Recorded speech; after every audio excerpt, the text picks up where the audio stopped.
Mėly sekėjai, mielos damos, merginos, sveikinasi savo kanale Mystic Mama. Ir šiandien padarysime analizę, kasgi laukia kitos savaitės bėgyje. Taigi tai yra maždaug 7-10 dienų, kas laukia, kokios energijos. Dėmesio, noriu pranešti, kad iki pat naujųjų metų mano Instagrame vyksta akcija kiekvienas sekėjai, kuri prisijungia ir palaikina mano 3 paskutinius postus. Aš darau vieną nemokamą skaitymą, atsakau į vieną klausimą kortų pagalba. Labai kviečiu jungtis, ateiti, atsakau visoms labai aiškiai, labai plačiai.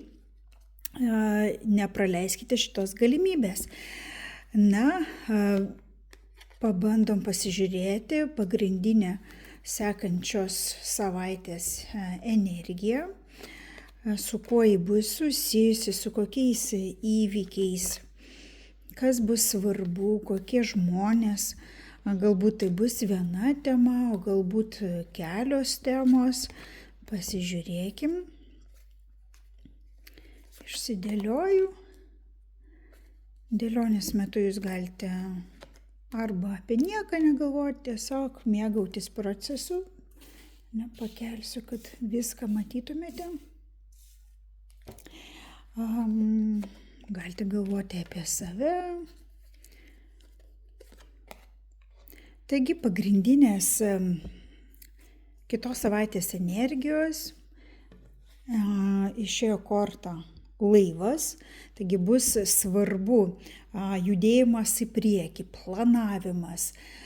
Toks, žinot, kažkas vis dėlto prisės ir pradės planuotis, pavyzdžiui, arba kažkokius tai kalėdinius momentus, arba naujametinius susirinkimus, su kuo, ką pirkti, ką jau nupirkau, ko trūksta, pavyzdžiui, o kažkas pasinaudos puikia proga ir prisės ir jau pradės planuotis, ką aš norėčiau veikti 2026-aisiais, kaip tik gruodžio 21 diena, saulėgrįža, puikiai tinka tokiems dalykams.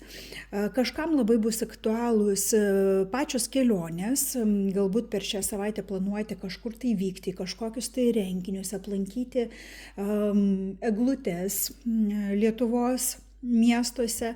Taip pat nemažai svarbu bus ir pati transporto priemonė kažkam, kad tai bus pagrindinis toks klausimas. Taip pat tai yra prekybos simbolis, tai tos iš jūsų, kurios turi savo, pavyzdžiui, verslą arba prekiauja kažkokiam savo rankdarbiais ar kitais dirbiniais, tikrai bus toks svarbi savaitė būtent tiems, kaip sakant, paskutinės dovanos. Ir tie, kas keliauja arba tiems, kuriems lemta kažkur keliauti, tikrai tos kelionės dažniausiai bus susijusios su šeima arba kažkas keliaus aplankyti tėvų, artimųjų. Šiaip iš tikrųjų labai gražiai susidėlioja kortos, nes tikrai tie planavimai, svajonių savo planavimai ir noras pasikeisti, labai jausis šią savaitę jums tas noras, kad aš noriu keistis, aš noriu, kad kiti metai būtų visiškai kitokie, todėl čia labai tokios energijos, visų pirma, jos yra aktyvios, iš kitos pusės jos tokios linkusios į permainas, kur kažką aš planuoju ir susirašau ir judu link permainų. Taip pat kažkam bus labai aktualus susirašymas internetu, nes žvaigždės tai ir yra tas simbolis, kai mes susirašome, kai mes esame, sakykime, kažkur tai nuotolę vienas nuo kito, nesimatom, bet mes palaikom tą ryšį per susirašinėjimą. Ir tas susirašinėjimas gali privesti prie to, kad vis dėlto po to nutolimo, santykių galbūt atsitraukimo, jūs važiuojate ir susitinkate, toks susitikimas bendras įvyksta. Taip pat galima drąsiai sakyti, kad kažkam šis laikotarpis bus susijęs su kažkokia tai nauja informacija.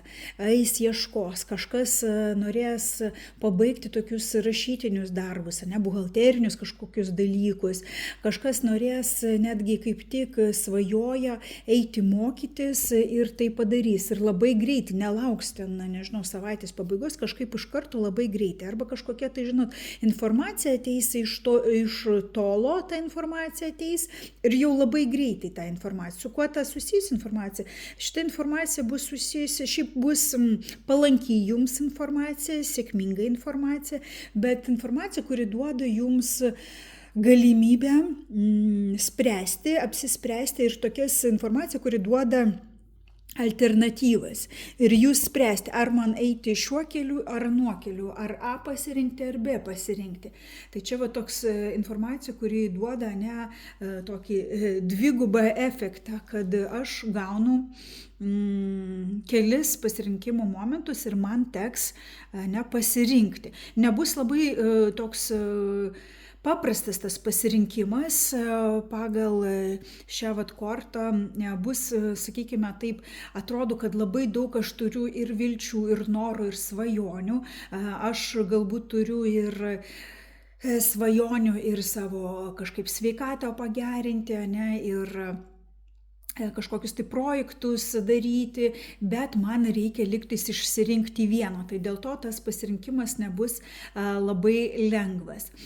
Kas dar bus aktualu, kad taip, ta gauta informacija, kaip minėjau, ji padės jums toliau nubraižyti savo kryptį link savo ateities. Labai, labai aktyvios kortos, net sakyčiau 4, kurios kalba būtent apie judėjimą. Tai tikrai nesėdėsite vietoj, kažkur tai keliausite, kažkur tai važiuosit, kažkam tai paprastos kelionės, sakykime, greitai užvežti kažką tai nuvežti ir artimiesiems į parduotuvės, pirkti dovanas, kažkam tai ilgesnės kelionės, kur reikia tikrai dabaigti tuos paskutinius metų darbus ir tai reikalauja daug judesio, daug komunikacijos, daug bendravimo ir bendradarbiavimo su kitais. Bet iš esmės savaitė atrodo labai pozityvi, labai gerai nuteikianti. Gali būti tikrai tiesiog labai daug tų visų ir kelionių, ir bendravimo, ir tokių, sakyčiau, smulkių kasdienių sprendimų, kuriuos reikia priimti, ir tai gali truputėlį taip išsekinti, jaustis taip sunkiai, nes čia korta kalnas, tai kalnas darbų, kalnas reikalų, ir tam parašyti, ir tą nepamiršti, tai tikrai tas reikalauja, galbūt labai daug informacijos gali ateiti, nes ne tik jūs pabaigėt metus, bet ir jūsų kolegos, artimieji, tekėjai, ir visi nori liktais tokią tašką padėti ir visi rašo, visi. Tos informacijos tikrai gali būti labai daug ir ta informacija gali versti jūs keistis, galbūt netgi keisti savo planus. Galimai, jeigu jūs žiūrite savaitės pradžioj, jūs planuojate, galvojate, kad bus taip, bet tikrai šią savaitę gali ir pasikeisti planai ir truputėlį keistis ta kryptis, kurią jūs linksite šią savaitę. Kągi, savaitė labai aktyvi, linkiu jums neprarasti budrumą, neprarasti jėgų šią savaitę, tikrai neišleisti visų tų jėgų ir atrasti laiko ir pailsėti, ir pasirūpinti savo sveikata.